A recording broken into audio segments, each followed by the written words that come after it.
শীত মানেই পিঠাপুলির উৎসব, আর সেই সঙ্গে খেজুর গুড়ের মম গন্ধ। তবে জানেন কি, শুধু স্বাদের জন্য নয়, শীতে রোগ প্রতিরোধ ক্ষমতা বাড়াতেও খেজুর গুড়ের জুড়ি নেই।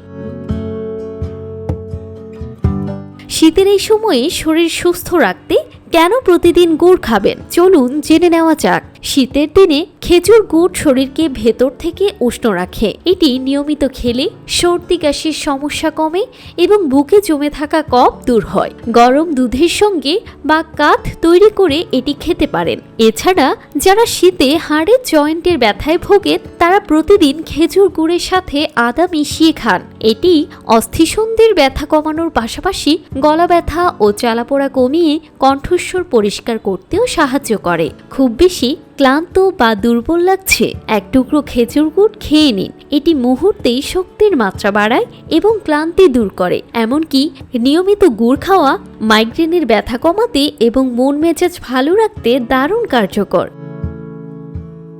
সবচেয়ে সুখবর হলো, খেজুর গুড় মিষ্টি হলেও এতে কোনো কোলেস্টেরল থাকে না এবং চর্বির পরিমাণও খুব কম। তাই ডায়াবেটিস রোগীরা নিশ্চিন্তে এই গুড় খেতে পারেন বলে বিশেষজ্ঞরা মনে করেন। তাই এই শীতে রোগবালাই থেকে দূরে থাকতে এবং শরীর চাঙ্গা রাখতে আপনার প্রতিদিনের খাদ্য তালিকায় খেজুর গুড় যোগ করতে ভুলবেন না। জান্নাতুল তাহসিন, ডেস্ক রিপোর্ট, সকালবেলা।